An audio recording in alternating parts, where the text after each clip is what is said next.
Thank you mummy जी। भगवान आपका भला करे। आप नहीं होती तो मैं नौकरानी से महारानी कैसे बनती। देखो, तुम्हें जो चाहिए सब मिलेगा। खूब खाओ पियो, मजे की जिंदगी जियो, लेकिन बस मुझे एक बच्चा पैदा करके दे दो।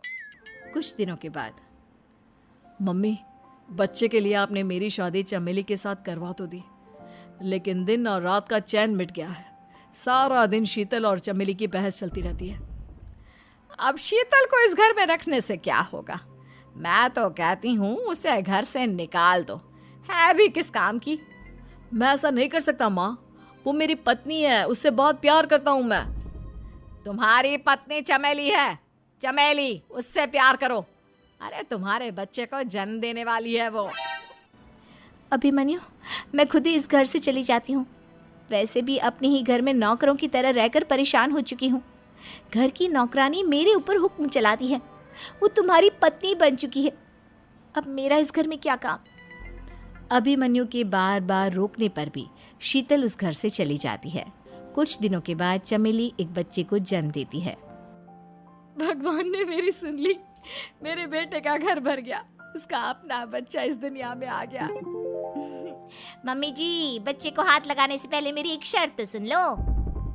तुम कहना क्या चाहती हो चमेली?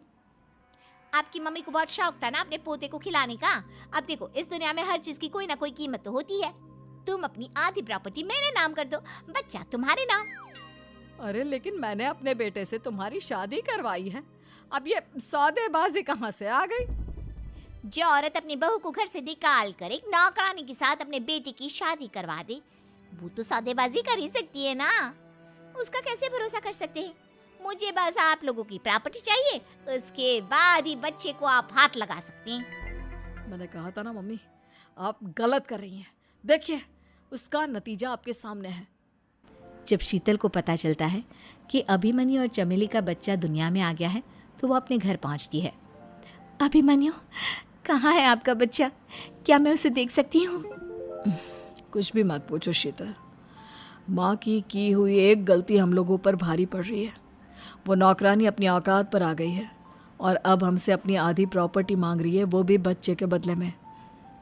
एक बात कहूँ अभिमन्यु, आप उससे कुछ भी देने से मना कर दो। अरे कैसी बात कर रही हो? मेरे बेटे की औलाद है उसके पास, ऐसे कैसे मना कर दे? मम्मी जी, वो अभिमन्यु का बच्चा नहीं है, वो चमेली और उसके बॉयफ्रेंड का बच्चा है। ये तुम क्या कह रही हो शीतल? ये देखिए वीडियो, चमेली और उसका बॉयफ्रेंड आपस में बातें कर रहे हैं कि उन दोनों ने मिलकर आपको बेवकूफ़ बनाया है और अब इस बच्चे के बदले आपसे प्रॉपर्टी भी हड़प लेंगे। हे भगवान, ये मुझसे क्या हो गया? ना तो बच्चा मिला और अपने बेटे की नौकरानी के साथ शादी करवा दी सो अलग। अब क्या होगा? मुझे माफ़ कर दो शीतल, मेरी वजह से तुम्हें बहुत तकलीफ हुई है। अभिमन्यु, मैंने कहा ना, उस नौकरानी को उसके बच्चे सहित इस घर से बाहर निकाल दो। लगता है मेरे अभिमन्यु का बाप बनने का सपना अधूरा ही रह जाएगा। अभिमन्यु, अपनी मम्मी से कहो कि परेशान ना हो। आपको याद है एक बार हम एक IVF सेंटर गए थे, मैंने फिर से वहाँ जाकर बात की थी और आपको पता है इस बार मैं प्रेग्नेंट हूँ, क्योंकि हमने वहाँ पर प्रोसीजर करवाया था जिसकी वजह से मैं प्रेग्नेंट हो गई थी और इस बात का पता मुझे बस कुछ महीने पहले ही लगा है। हमारा बच्चा इस दुनिया में आने वाला है अभिमन्यु। मुझे माफ़ कर दो शीतल बहू, मुझसे बहुत बड़ी गलती हो गई। कोई बात नहीं माँ, लेकिन अब हमें उस धोखेबाज नौकरानी को इस घर से बाहर निकालना है।